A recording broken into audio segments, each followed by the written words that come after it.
on va accueillir Manuel Zaclade, qui est professeur au Conservatoire national des arts et métiers, responsable du laboratoire d'ICEN, et dont l'intervention s'intitule « Complémentarité entre systèmes d'organisation des connaissances symboliques, algorithmiques, visuelles et incarnées dans les dispositifs transmédia ».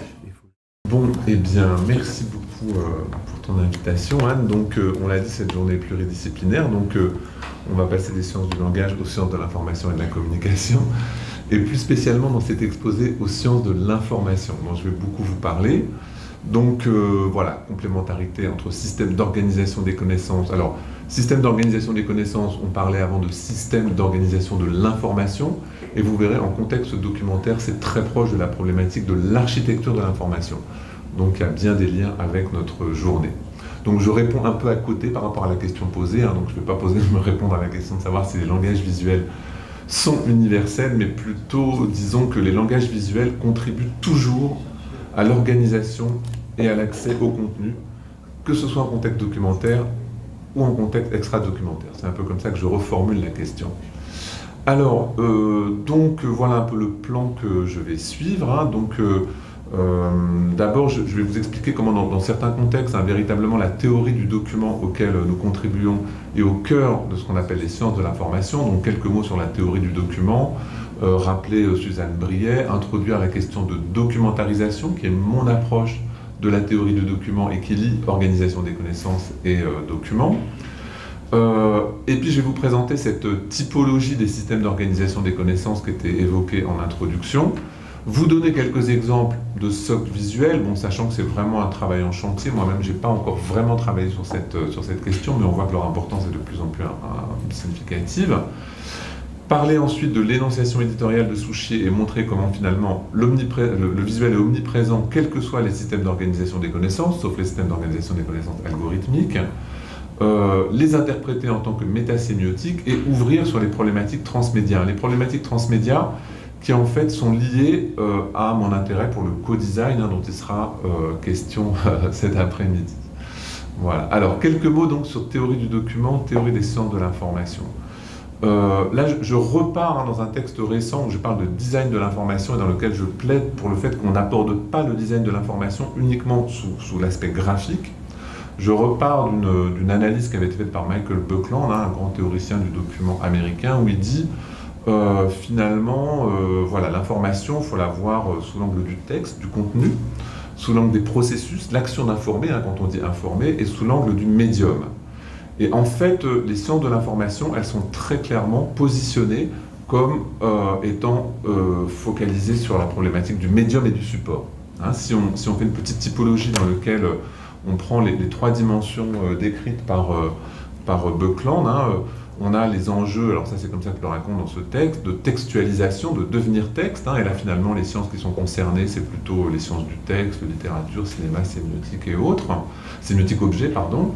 On a la question, donc, dans la question de l'action d'informer, du devenir auteur, hein, et là on est plutôt finalement dans la perspective des sciences de la communication, donc la relation entre des auteurs, orateurs, puis des lecteurs, auditeurs publics, et puis la spécificité des sciences de l'information, hein, et donc de la problématique de la documentarisation, c'est vraiment de décrire les supports, les méthodes et les techniques qui permettent de rechercher à travers ces supports des ensembles de contenus.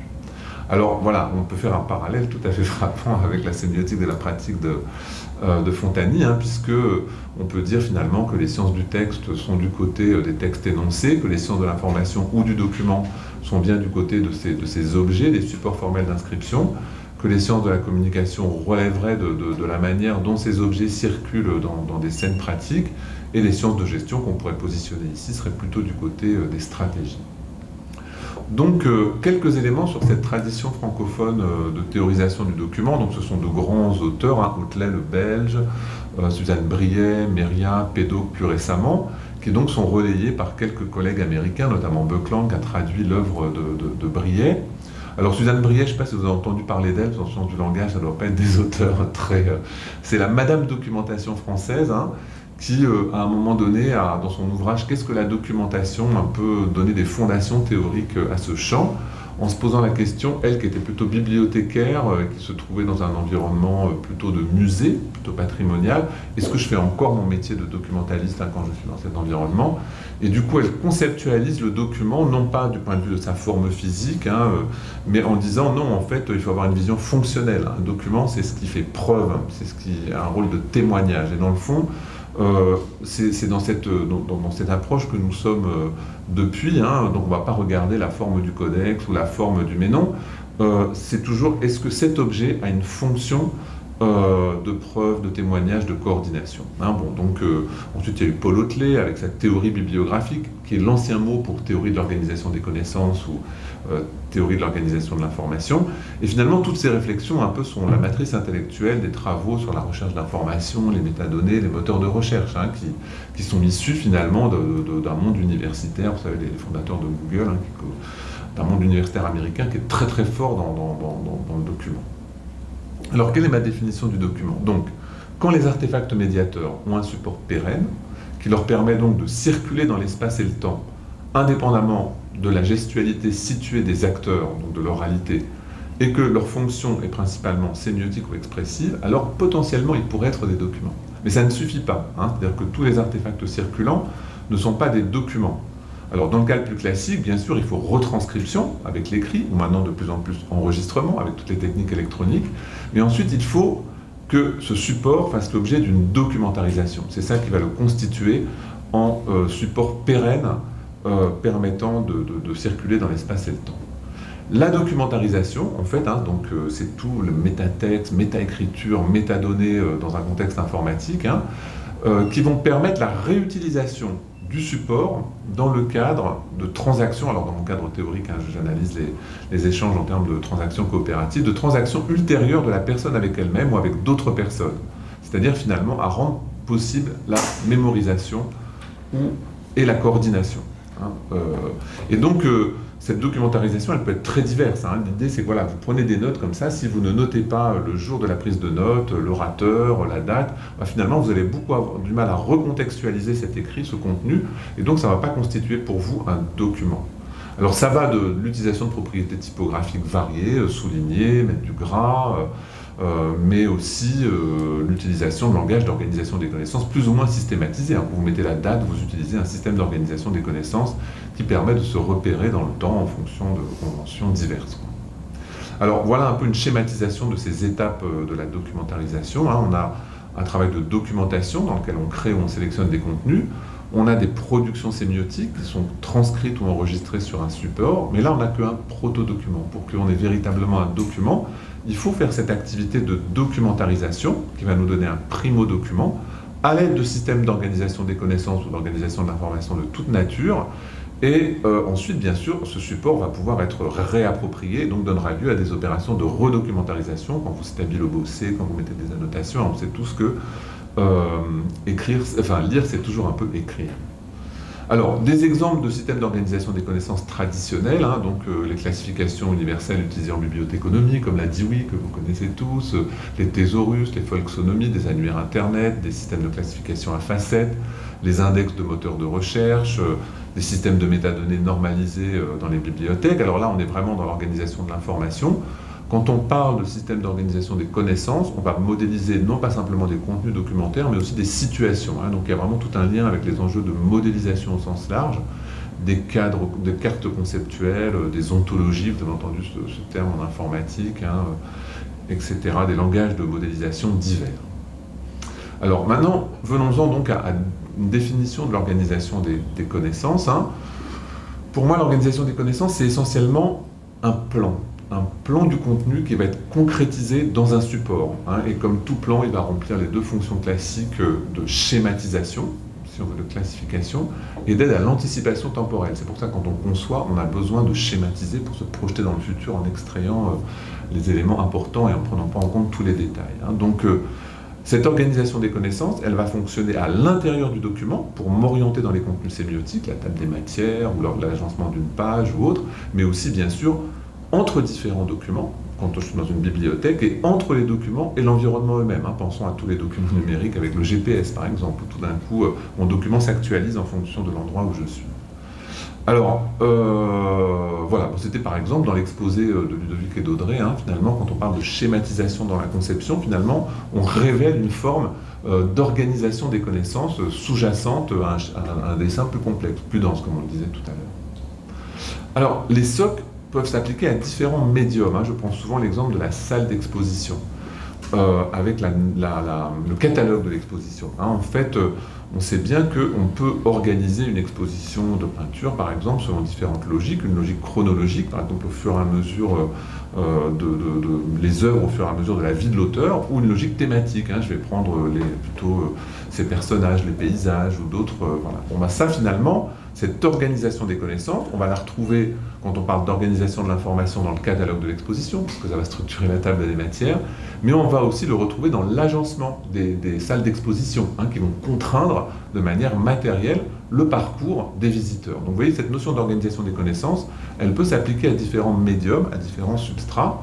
Voilà. Et dans un contexte documentaire, hein, donc celui du catalogue, qui pourrait être numérique bien entendu, on est vraiment très proche de la question dite de l'architecture de l'information. Alors donc vous l'avez vu, en fait, hein, c'est une vision très large de l'organisation des connaissances, qui va de l'aide à la rédaction, à l'aide à la navigation, faire des paragraphes, des encadrés, des sauts de page, des numéros de page, des titres, des sous-titres, des hyperliens internes, une indexation qui serait utilisée par des moteurs de recherche à l'intérieur d'un document, comme on peut le faire dans un PDF, ou dans un, voilà, des modèles de pages propres à une collection, mais aussi l'identification du contexte transactionnel dans lequel se trouve le document, hein, donc les auteurs, la date de publication, le lieu de publication, les dates de modification des versions, etc., etc. Et la mise en relation, la mise en réseau de différents documents par des citations, des notes de bas de page, la bibliographie, des hyperliens externes, l'indexation par des moteurs de recherche. Hein, donc voilà, cette vision très large.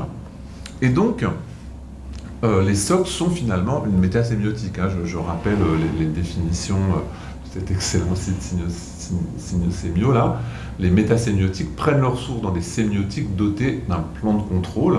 Grâce à ce plan, chaque élément du contenu trouve à s'adjoindre une expression sous un rapport de dénomination. C'est bien la fonction des systèmes d'organisation des connaissances, hein, ou dans le dictionnaire de Greimas et Curtès.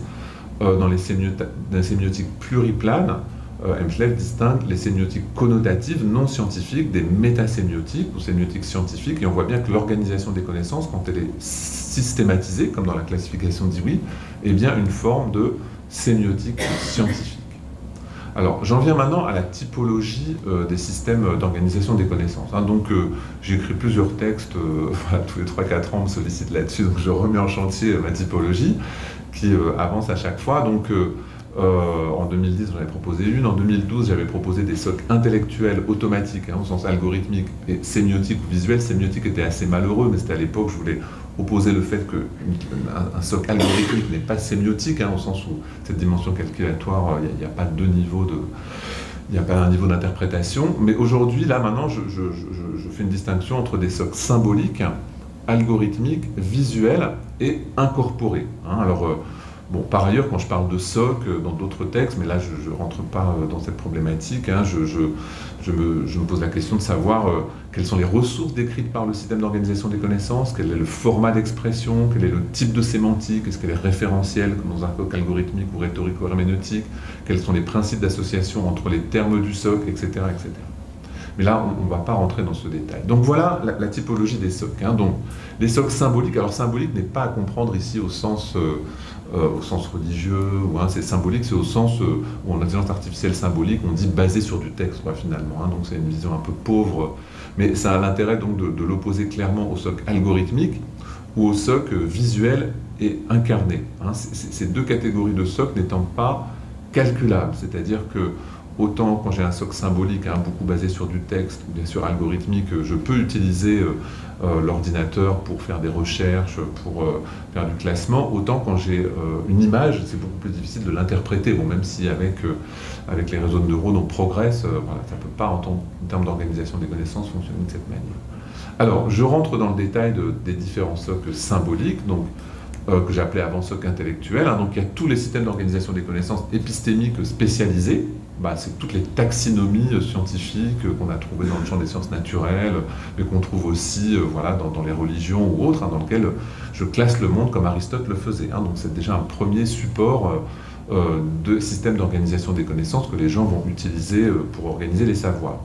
Ensuite, on a eu cette émergence avec la naissance des bibliothèques, de tous ces socles modernes, de tous les socles épistémiques généralistes, et donc ils sont censés finalement couvrir l'ensemble des domaines de connaissances. Donc c'est ces projets un peu très ambitieux d'Hotelet avec la classification décimale ou de Dewey avec la classification décimale universelle, c'est Hotelet, classification décimale de Dewey. C'est les thésaurus, donc on essaye finalement de produire une cartographie de l'ensemble des domaines du savoir pour aider les bibliothécaires, avec toutes les frustrations que ça génère, mais bon, c'est au cœur du métier des bibliothécaires. On a des socles symboliques de type cognitif et logique. En vérité, moi, comme je suis plutôt psychologue de formation, je suis rentré par ce biais-là, c'est tout ce qui est les modélisations qui viennent de l'intelligence artificielle, sur les réseaux sémantiques, les cartes mentales, les ontologies, les prototypes, dans lesquels là je vais avoir des approches où finalement c'est à partir d'hypothèses sur le fonctionnement de l'esprit que je vais essayer de cartographier des savoirs et des connaissances là plutôt. Et puis il y a tous les socles vernaculaires qui sont en nombre infini, finalement, dès que vous rangez votre bibliothèque, que vous organisez vos carnets, que vous faites des panneaux, que vous rangez votre cuisine, vous créez des systèmes d'organisation des connaissances qui sont assez peu systématisés, mais qui sont très importants dans le domaine de votre pratique en fait. L'importance accordée à ces socles vernaculaires est indispensable quand on fait de l'architecture de l'information et que des designers veulent concevoir des interfaces. Donc deuxième catégorie, les socles algorithmiques, que j'appelais automatiques. Donc on a d'un côté tous ceux qui relèvent... Alors, donc si vous voulez, autant les socles symboliques étaient le résultat d'une approche descendante, où on avait une vision d'un domaine, des relations sémantiques entre les composants et autres, même si ça pouvait être dans les folksonomies, c'est la foule qui finalement fait émerger les termes, il y a quand même cette tentative d'utiliser le langage pour décrire la diversité des ressources. Par contraste, les socles algorithmiques, qu'ils soient statistiques ou connexionnistes, sont véritablement dans une construction ascendante et assignifiante en fait. Donc on a d'un côté les socles que j'appelle la statistique des moteurs de recherche, comme celui du moteur de Google, et puis maintenant cette émergence extraordinaire des socles connexionnistes avec les réseaux de neurones, où maintenant c'est dans Google Images, finalement on peut identifier des photos, en faire des paquets, et on ne sait pas du tout finalement expliquer la logique, alors que dans le moteur de recherche on peut trouver les règles statistiques qui permettent de faire ces paquets. Mais c'est très puissant pour refaire de la recherche dans des images. Quatrième catégorie, les socles visuels, très souvent appliqués à des documents ou à des sites web, à un portail. Alors, de plus en plus, ils vont servir à représenter des données statistiques, on en a parlé tout à l'heure, par exemple en facilitant l'appréhension des relations entre des variables.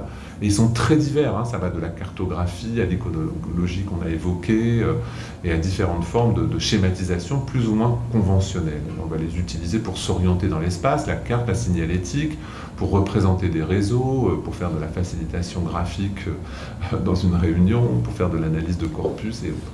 Et là, je pense qu'il n'y a pas encore véritablement de typologie exhaustive de ces socles, même si, par exemple, je vous montrerai les cours d'Aurélie Desfriches-Doria, elle s'est lancée vraiment dans un effort de recensement de la diversité de ces socles. C'est un travail à faire.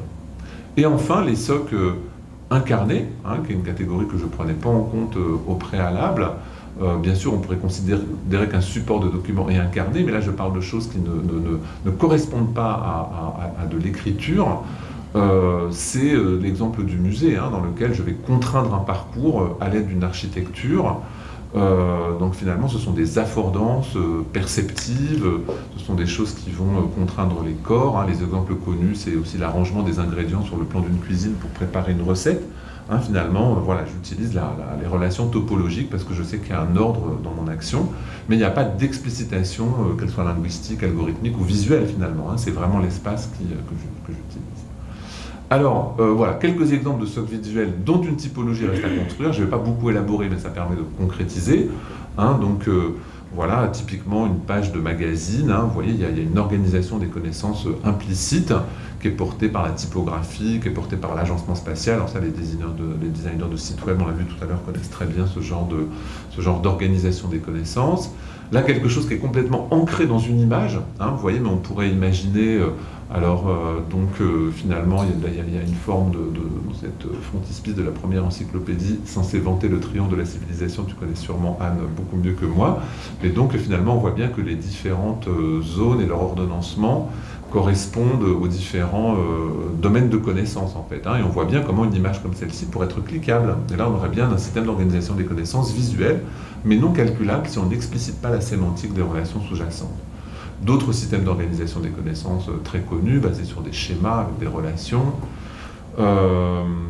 et encore avec la data visualisation, voilà, des outils qui aujourd'hui permettent de passer sur la base de différentes variables et de leurs données, on peut switcher très facilement d'une représentation à l'autre, hein, en fonction des types de relations sur lesquelles on veut mettre l'accent. Et dernier exemple, ça c'est des choses sur lesquelles Aurélie aime beaucoup travailler, les concept maps, hein, pour représenter les controverses, dans lesquelles on fait de l'analyse de corpus, et puis on essaye de représenter l'argumentation sous la forme d'une carte mentale. Et là, finalement, on a une forme de socle à la fois visuelle et textuelle, hein, qui permet de naviguer dans les arguments.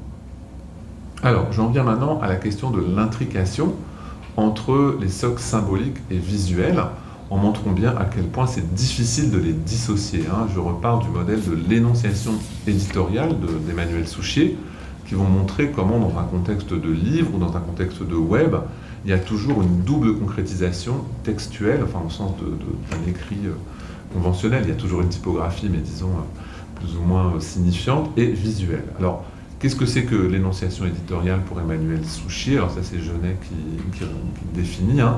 D'un point de vue sémiologique, l'énonciation éditoriale repose sur deux caractéristiques, donc ça c'est un point très intéressant aussi, la pluralité des instances intervenant dans la constitution de la médiation d'un texte, donc l'auteur, l'éditeur, le diffuseur du média, et puis le processus de dissimulation. Alors lui, il est très dans la dissimulation. Moi, je lui dis souvent qu'il n'y a pas que de la dissimulation, il y a de la manipulation explicite et revendiquée très souvent, hein, des marques éditoriales qu'on va s'approprier, qu'on va redéfinir. Mais enfin là, il était plutôt dans le fait que très souvent, c'était implicite pour les gens qui allaient aborder un site web.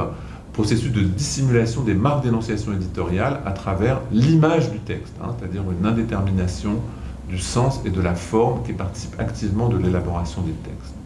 Donc en fait, l'énonciation éditoriale forme un texte second dans la mesure où le signifiant n'est pas constitué par les mots de la langue, le texte premier, mais par la matérialité du support et de l'écriture, l'organisation du texte et sa mise en forme.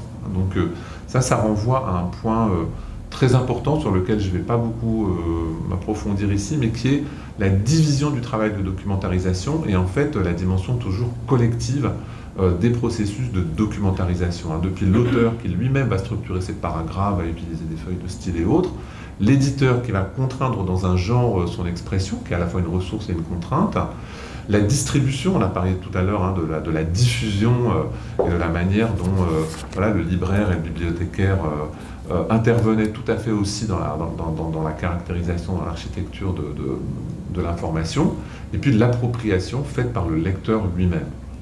Donc l'éditorialisation, hein, pour moi, c'est de la documentarisation éditoriale ou de l'éditorialisation, c'est-à-dire que c'est un acteur particulier qui a en charge la structuration d'une collection de textes pour l'inscrire dans un genre des manuels scolaires ou universitaires, des guides de voyage, des livres de cuisine. On sait bien à quel point ce type d'organisation des connaissances, qui tient à la fois de la typographie, du visuel, sont déterminants dans l'appréhension qu'on va avoir de l'ouvrage, hein, le dictionnaire, l'article scientifique, etc., etc.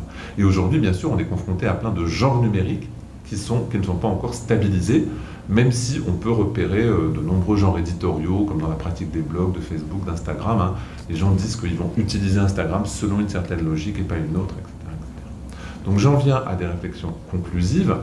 Alors, en fait, donc là c'est vraiment aussi des réflexions en cours, hein. Les différents types de langage visuel auxquels on peut être confronté articulent finalement presque toujours une dimension métasémiotique et une sémiotique objet. Ça revient peut-être un petit peu à ce que Pierre Mulci disait tout à l'heure avec des mots différents, hein. Dans la typographie, il y a un peu ces deux plans dans l'organisation des paragraphes et des pages. Il y a aussi finalement voilà, une métasémiotique là, qui ne serait pas scientifique, hein, qui serait connotative, mais qui, disons, dit des choses, de l'importance, de l'enchaînement. On trouverait ça dans des schémas, dans des pictogrammes. Bien sûr, on pourrait voir ça dans du dessin, potentiellement dans de la photo, dans de l'image animée, dans les interfaces homme-machine, dans les jeux vidéo et les mondes virtuels. D'ailleurs, là, je ne serais pas tout à fait d'accord avec Pierre Lemonchy, parce que je pense que dans un monde visuel, il y a aussi beaucoup d'interprétations. C'est pas parce que c'est performatif qu'on ne va pas faire référence, tu vois, quand tu crées un univers qui est une pièce, ou qui est un désert, ou qui est... donc il y a aussi, tu vois, une dimension sémiotique dans la réalité virtuelle, je pense, hein, et donc, voilà, mais on pourra en débattre. Voilà. Là, ça renvoie vraiment à ces réflexions déjà anciennes, hein, d'Avalon et Jeanneret sur la métasémiotique et hypertexte, hein, c'est-à-dire le fait que, bien entendu, dans le numérique, voilà, une image, un espace, un bureau virtuel, avec les relations hypertextuelles, la dimension langage de commande, constitue une métasémiotique pour accéder à des contenus. Hein. Donc là, il théorisait sur la relation entre le couple nœud-lien, qui relevait d'une posture métasémiotique implicite. Bon, je ne sais pas si je vous le lis, hein, mais voilà, maintenant c'est assez. D'ailleurs, il cite le groupe MU qui dit, bon, je peux vous lire, il faut considérer que le couple de notions sur lequel repose la notion d'hypertexte, celle du lien et du nœud, comme l'expression d'une posture métasémiotique non explicitée mais active. En effet, ce mode de description du texte informatisé résulte d'un ensemble de prises de position qui donne un certain relief à certaines des formes du texte au détriment d'autres, qu'il rend invisibles. Aussi est-il nécessaire de reconstituer explicitement l'espace des transformations. Les chercheurs du groupe MU parleraient de métaplasme, alors là ça dépasse mon niveau de compétence, auquel le texte informatisé est soumis, afin de pouvoir être pensé comme un jeu de liens et de nœuds. Alors maintenant, si on généralise un petit peu, on est donc, mais ça plusieurs d'entre vous l'avez déjà dit, hein, que tous les écrits articulent à travers la visualisation métasémiotique et sémiotique objet, que les écrits relèvent du texte alphabétique aux médias audiovisuels. Voilà, il y a toujours ce lien entre le visuel et le textuel, et il y a un travail de réinterprétation permanente des dimensions qui relèvent de la logique du support formel d'inscription, pour reprendre les termes de Jacques Montagny, donc l'architecture de l'information, et des dimensions qui relèvent des isotopies figuratives de l'expression, donc le contenu finalement. Hein. On l'a vu dans la mise en page d'un journal, dans l'agencement des cases dans une bande dessinée, dans les opérations de montage dans l'image animée par exemple. Hein. En fait, tout écrit est multimédia du fait de la place du visuel. Mais, deuxième généralisation, tout écrit, ce qui nous intéresse, c'est aussi d'ouvrir sur la problématique du transmédia. Hein. Donc autant quand on est dans le multimédia, on a une surface d'écriture, une surface, un écran d'affichage dans lequel le texte, l'image, le son vont cohabiter. Dans le transmédia, on a plusieurs supports distincts. Hein. La meilleur exemple, c'est de travailler sur l'événementiel, hein, dans lequel on va avoir une programmation temporelle, un espace, comme là tu nous as donné un petit catalogue. Hein. Toutes les conférences scientifiques sont des événements transmédiatiques dans lesquels l'organisation des connaissances est répartie entre ces différents supports selon des logiques différentes. Hein. Et c'est bien entendu le cas, cette articulation espace, temps, support d'écriture, médiation visuelle, oralité, c'est le cas dans toutes les situations de co-design sur lesquelles nous sommes plusieurs à travailler. Hein, y compris d'ailleurs dans le comportement, hein, la gestion des tours de parole, la distribution des regards, les attitudes corporelles, qui correspondent à ce qu'on appelle la posture, hein, auquel on accorde maintenant beaucoup d'importance. Ça correspond à une forme d'organisation des connaissances ritualisées dans des échanges synchrones en présentiel, hein, qui ont une grande importance. Par exemple, dans l'exposé d'Andrea tout à l'heure, on ne s'intéresserait pas seulement aux enluminures, mais on s'intéresserait à toute la mise en scène de la messe, avec l'idée que c'est difficile finalement d'isoler les composants les uns des autres. Alors, quelques exemples pour conclure des images, simplement. Voilà, hein, donc là, vous êtes tous familiers de l'utilisation de l'espace pour une documentation persistante des échanges durant la durée d'une session de co-design qui peut durer une journée ou plusieurs semaines, dans lequel on va véritablement afficher dans un espace des représentations textuelles et visuelles qui vont faciliter l'orientation, dans lequel sa zone du mur correspond à une problématique, à une question, à un élément d'esquisse.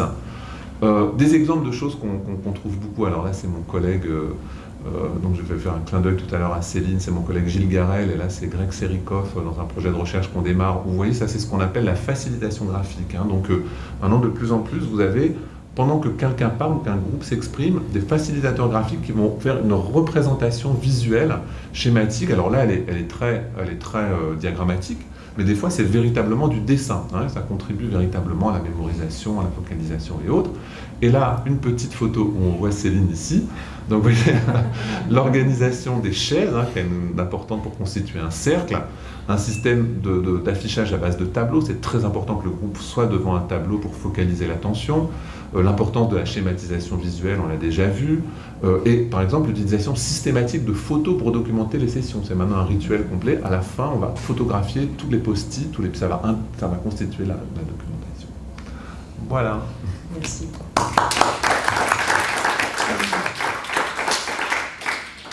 Merci beaucoup Manuel, tu as apporté énormément d'éléments de réflexion en montrant notamment ce caractère multimédia de l'organisation des connaissances et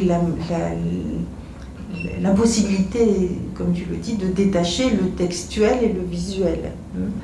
Mais alors, je me demandais néanmoins, et ça pourrait être toute la difficulté de cette organisation des connaissances, je me questionnais sur les limites de cette métasémiotique dont tu nous as très bien parlé, et s'il n'y avait pas finalement deux sens au mot contenu, parce qu'on organise, tu parles d'un plan du contenu, le contenu ce sont des données, mais ce n'est pas du contenu en termes de signification. Et est-ce que tout ce travail d'organisation de la connaissance, ce n'est pas n'essaie pas de nous confronter à cette difficulté de la signification, de l'interprétation, comme vient souligné Père Luigi, en donnant des indications? Alors en fait, ça dépend. Hein. Si on parle d'une table des matières, entre guillemets, les données, c'est du texte, tu vois. Donc là, c'est parce qu'on est un peu orienté data visualisation qu'on a cette interprétation. Mais en vérité, non, on peut véritablement avoir des organisations des connaissances qui renvoient à un contenu. D'ailleurs, c'est assez amusant parce que ce terme de contenu qui en fait est utilisé comme ça dans le monde de l'informatique, sans référence du tout, bien entendu, au plan du contenu de Hemsley. En fait, oui, mais ce qui est assez drôle, c'est que finalement, la grammatisation introduite par le numérique, tu vois, lui a donné une forme de réalité.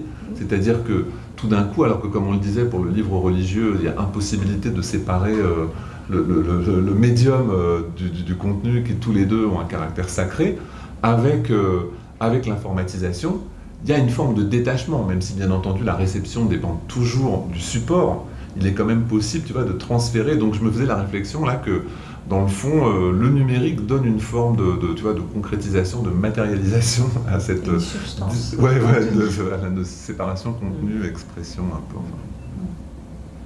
Merci. Manuel, je voudrais poser une question sur, moi aussi, continuer pour répondre sur la question posée par Anne, sur la question du métasémiotique. Parce qu'il y a un enjeu majeur sur le plan théorique. Quelle est la relation entre métasémiotique et sémiotique objet, à ton avis? Est-ce qu'on peut la réduire à la relation type-token? Il y a un prototype, alors la métasémiotique, on a des types bien rationalisés, avec une forme explicite, etc. Et ensuite, on trouve des attestations qui ne sont que l'émanation, l'occurrence, la manifestation du type. Est-ce qu'en revanche, on peut utiliser une autre vision de l'organisation de la connaissance? C'est-à-dire là où la métasémiotique a sa propre organisation, et on reconnaît que les sémiotiques objets ont, à leur tour, leur propre organisation. Et que finalement, l'approche scientifique, ou même rationnelle, on peut dire, est la comparaison entre deux formes d'organisation. Tu vois? Ouais, en fait, si tu dis... Alors, ça, c'est un problème théorique fondamental, parce que est-ce que le modèle de l'objet doit correspondre au modèle intra-théorique?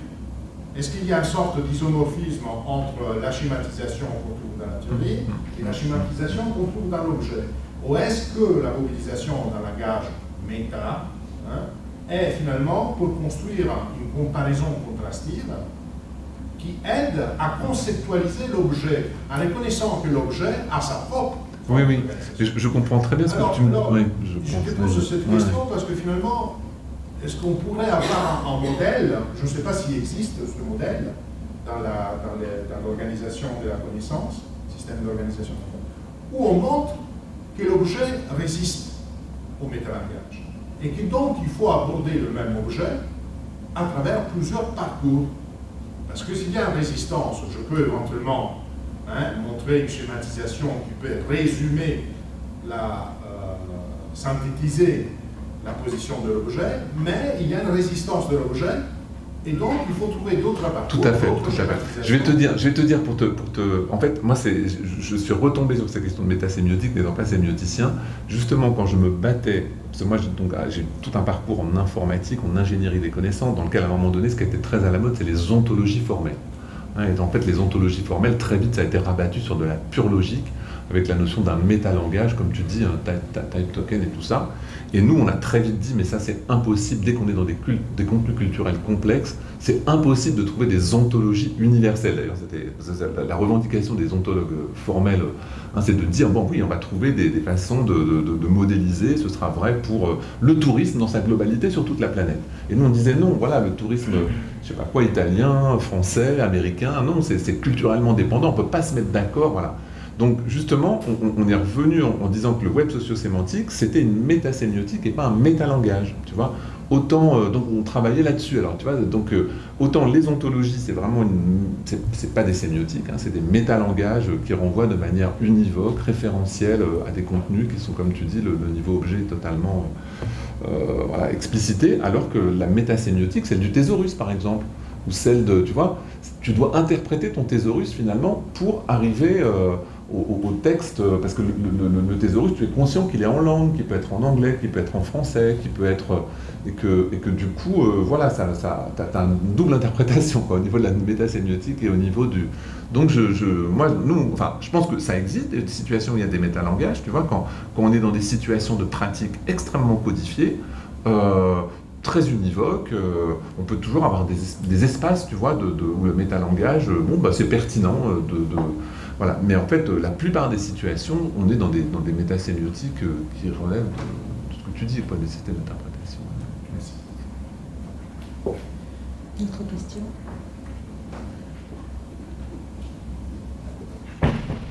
Moi, j'avais une interrogation sur les relations entre les différents systèmes d'organisation des connaissances, parce qu'on a l'impression qu'ils sont un petit peu...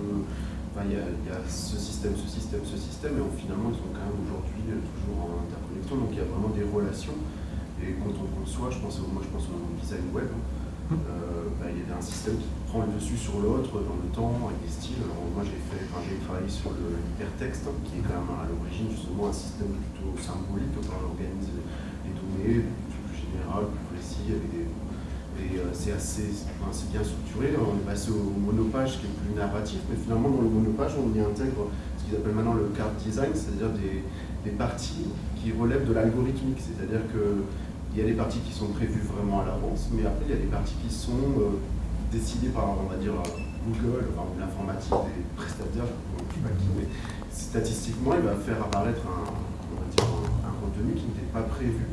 Et du coup, on va se retrouver avec des erreurs au niveau sémiotique, au niveau du sens, parce qu'on va avoir par exemple un article sur les migrants et puis une publicité sur des vacances en bord de mer qui va apparaître en plein milieu, ça va être un peu révoltant. Alors je veux en venir à quelque chose du coup, c'est qu'il y a quand même quelque chose un peu paradoxal dans la présentation quand on dit que symbolique, algorithmique et calculable, visuel et incarné ne sont pas calculables, mais ce calculable finalement il n'y a pas d'équivalence avec le contrôle. Finalement, symbolique et contrôlable, algorithmique, et c'est un peu la part de magie, magie noire, on ne sait pas vraiment ce qui va sortir de là-dedans, en fait, avec le connexionnisme. Et donc, c'est pas parce que c'est calculable que c'est contrôlable, alors que j'ai l'impression que le visuel et l'incarné sont plutôt, comme sont des pratiques un peu sociales, elles sont contrôlables. Alors, oui. En tout cas, si tu veux, c'était vraiment mon effort de finalement monter en généralité avec cette question de SOC, tu vois, en intégrant les moteurs de recherche et les réseaux de neurones comme relevant aussi de formes d'organisation des connaissances, c'était précisément de répondre à la question que tu soulèves, c'est-à-dire, oui, je conçois mon site web, j'ai un socle algorithmique, tu vois, le moteur, j'ai des socles visuels parce que j'organise, voilà, j'ai des socles symboliques parce que j'ai aussi une liste des... Et effectivement, ils coopèrent avec voilà, les difficultés que tu soulignes. Et c'est sûr que, bon, autant je pense dans les socles algorithmiques, parce que là on dépend de l'algorithme de Google, dans les exemples que tu donnes, qu'on ne maîtrise pas, mais quand tu as des moteurs de recherche, tu sais, internes, propres à une organisation, tu peux quand même mettre tout un dictionnaire sémantique qui permet de désambiguiser, tu vois, voilà, donc, mais c'est sûr qu'avec le connexionnisme, avec les réseaux de neurones, on dit toujours un petit pixel qui change peut te faire mettre dans une catégorie complètement différente sans qu'on puisse le contrôler véritablement. Donc ça nécessite vraiment de garder l'utilisateur dans la boucle, d'avoir une convergence avec d'autres systèmes de classification. Moi, je fais partie de ceux qui ont toujours pensé que les moteurs de recherche et les réseaux de neurones ne supprimeraient pas la nécessité d'avoir des systèmes d'organisation symboliques qui sont à la base de l'entente, des conventions, de nos pratiques. Effectivement, comme tu dis, il faut vraiment penser la complémentarité. Question de Florian. Vivien a posé une question qui me brûlait un peu la langue, c'est-à-dire cette volonté de faire des cases et de faire des typologies. Et en fait, ça casse presque le propos parce qu'on a l'impression que de classifier toutes ces composantes plus que typo, plus que forme, permet de montrer l'interdisciplinarité vraiment prégnante des projets de design. Et c'est également ce que vous avez fait dans votre article sur design, conception, Oui. création. C'est un peu le même genre de travail en fait. Enfin, ils se rejoignent beaucoup. Et je me disais, est-ce que vous avez dans votre manche ou en devenir de penser justement les charnières entre toutes ces disciplines?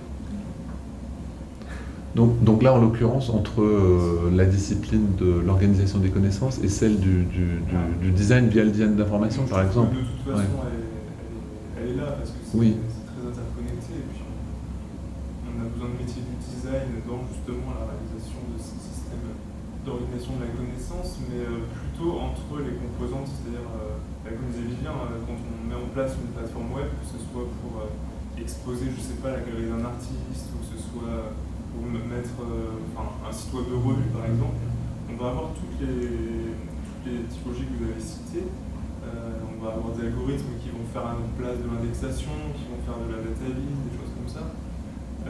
Et donc, plutôt que de penser les cases, penser la jonction entre les cases et presque soit les métiers, soit les méthodes, soit les processus qui permettent justement de faire travailler ces différentes composantes ensemble. Oui, j'essaie, mais c'est le travail qui est... En tout cas, ce qui est sûr, c'est que pour faire le lien entre ces deux types de réflexions, là, celle sur les approches pluridisciplinaires du design et celle sur le design de l'information, là, l'idée était déjà de ne pas... Alors, même si la dimension graphique est très importante dans le design d'information, de ne pas le limiter au graphisme, et donc finalement de ne pas le limiter au visuel. C'est-à-dire que... et ça, c'est toujours une espèce d'ambiguïté quand on parle de design, quoi, voilà, quand je fais ma modélisation fonctionnelle du site web, alors voilà, c'est une structure sur laquelle je peux réfléchir sur la base d'hypothèses cognitives liées, voilà, aux pratiques, à l'ordonnancement des tâches. Alors peut-être je peux le représenter à un moment donné dans une session de co-design de manière graphique, mais ça, il n'en restera rien dans la représentation visuelle du site. Et je sais pas si je me fais comprendre, c'est-à-dire que je peux faire un design fonctionnel d'un site web dans lequel je ne m'intéresse pas du tout au rendu graphique dans un premier temps. Et c'est quand même de la conception, et de la conception qui peut faire appel à des designers si à un moment donné je cherche à créer un consensus. Voilà. Donc, voilà.